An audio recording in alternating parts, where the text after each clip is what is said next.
কারাগারের সামনে রয়েছে। আজকে যারা এনসিপির প্রোগ্রামে এনসিপির পথসভায় হামলা করেছে তারা এই জেলা কারাগারটির কাপ উঠে গেছে ভাই।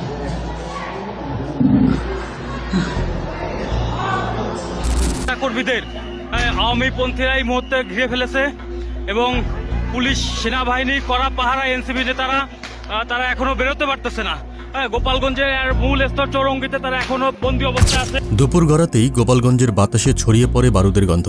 চিৎকার, গুলি, কাঁদানে গ্যাসে ঢেকে যায় পুরো শহর। সেনা পুলিশের সামনে হামলা, আর কয়েক ঘন্টার ব্যবধানে 4 জনের প্রাণ গেল। এটাই কি সেই গোপালগঞ্জ, নাকি এটি পরিণত হয়েছে অস্ত্রধারীদের নিয়ন্ত্রিত এক যুদ্ধাঞ্চলে? এনসিপির জুলাই যোদ্ধাদের শান্তিপূর্ণ পদযাত্রা ছিল, কিন্তু আওয়ামী লীগের সশস্ত্র ক্যাডাররা তার রক্তাক্ত তাণ্ডবে পরিণত করল। গোপালগঞ্জ পৌর পার্কে দুপুরে আয়োজিত সমাবেশে দৃশ্যটা যেন ছিল 2024 সালের সেই ভয়াবহ হামলার পুনরাবৃত্তি। হঠাৎ করেই লাঠি, ককটেল আর আগুনের মধ্যে হারিয়ে গেল সভ্যতার ভাষা।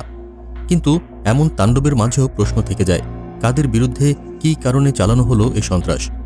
কারা দিল হামলার ছক? আর কেনই বা পুলিশ প্রথমে নিষ্ক্রিয় রইল? সূত্র বলছে, দুপুর 1:45টার দিকে গোপালগঞ্জে এনসিপির কর্মসূচি চলাকালে হঠাৎ হামলা চালায় আওয়ামী লীগ ও তার সহযোগী সংগঠনের কর্মীরা।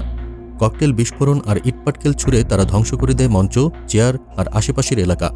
পুলিশ আর সেনাবাহিনী পাশের আদালত চত্বর থেকে পরিস্থিতি পর্যবেক্ষণ করছিল। হ্যাঁ, পর্যবেক্ষণ, প্রতিরোধ না। তারপর আসে মৃত্যু। সোহেল রানা, রমজান কাজী, ইমন, দীপ্ত সাহা, 4 জনের নাম জুড়ে এখন একটাই শব্দ, গুলিবিদ্ধ। তাদের পরিবার জানে না কিসের রাজনীতির বলি হলো তাদের সন্তান। সমাবেশ শেষের পর সেনা ও র্যাবের নিরাপত্তায় মাদারীপুরের পথে রওনা দেন এনসিপি নেতারা। কিন্তু শহরের লঞ্চঘাট এলাকায় তাদের রুখে দাঁড়ায় আওয়ামী লীগের সমর্থকরা। ফের শুরু হয় সংঘর্ষ, এবার সেনা পুলিশও জড়িয়ে পড়ে। আর শহরের এক একটি অংশে আগুনের লেলিহান শিখা ছড়িয়ে পড়ে ভয়াবহ বার্তা। সাউন্ড গ্রেনেড, ফাঁকা গুলি, কাঁদানে গ্যাস, একটা পুরো শহর যেন রূপ নেয় যুদ্ধক্ষেত্রে। আক্রমণ থামে না এখানেই, সরাসরি হামলা হয় পুলিশ অফিস, এমনকি জেলা কারাগারেও। তবে এই ঘটনার তো আর হঠাৎ করে ঘটেনি। সোমবার থেকেই ছড়িয়ে দেওয়া হয় গুজব, ফেসবুক পোস্টে উত্তেজনা ছড়ানো হয়, সবই ছিল সুপরিকল্পিত। পুলিশ ইউএনওর গাড়িতে আগুন দিয়ে ঘটনার সূচনা হয় আরও সকালেই।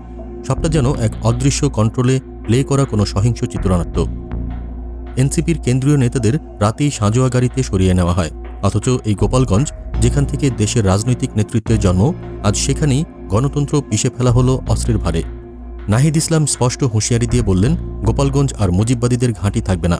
এই দখলদারিত্ব, এই সন্ত্রাসের দাঁত ভাঙা জবাব আসছে। প্রশ্ন একটাই, আওয়ামী অস্ত্রধারীরা যদি সেনা পুলিশের সামনেই এমন রক্ত ঝরাতে পারে, তাহলে আমাদের নিরাপত্তা কোথায়? এখন সময় শুধু দেখার নয়, ভেবেও নেওয়ার, এই বাংলাদেশ আসলে কার।